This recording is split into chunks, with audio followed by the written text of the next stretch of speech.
জানো তো, জীবনের পথে চলতে গিয়ে বহু মানুষের সাথে পরিচয় হবে। কেউ ভালো হবে, আবার কেউ বা খারাপ।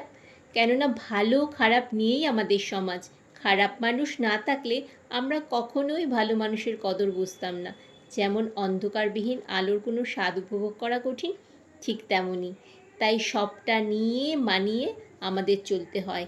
এই মেনে এবং মানিয়ে গুছিয়ে চলার নামই কিন্তু ম্যাচুরিটি। এই চলার নামই কিন্তু জীবন। সময়ের সাথে পরিস্থিতি, সম্পর্ক সবটা বদলায়। মানুষ বদলায়, পরিবেশও বদলে যায়। তবু শত সহস্র প্রতিকূলতার পাহাড় ডিঙিয়ে জীবনকে আমাদের এগিয়ে নিয়ে যেতে হয়। সময় কখনো থেমে থাকবে না, চলার পথও কখনো থেমে থাকবে না। জীবন তার আপন গতিতেই চলতে থাকে, অবিরাম ধারায়। সুখ, দুঃখ, ব্যর্থতা সব কিছু নিয়েই জীবন। তাই যা কিছু ঘটে যাক, স্বাভাবিকভাবে গ্রহণ করে সামনে এগিয়ে যাওয়াই অধিক শ্রেয়। অতীতের ব্যর্থতাকে বর্তমানে প্রাধান্য দিয়ে বর্তমানকে ফিকে করে দিও না কিন্তু। মনে রাখবে, যায় দিন কখনো ফিরে আসে না।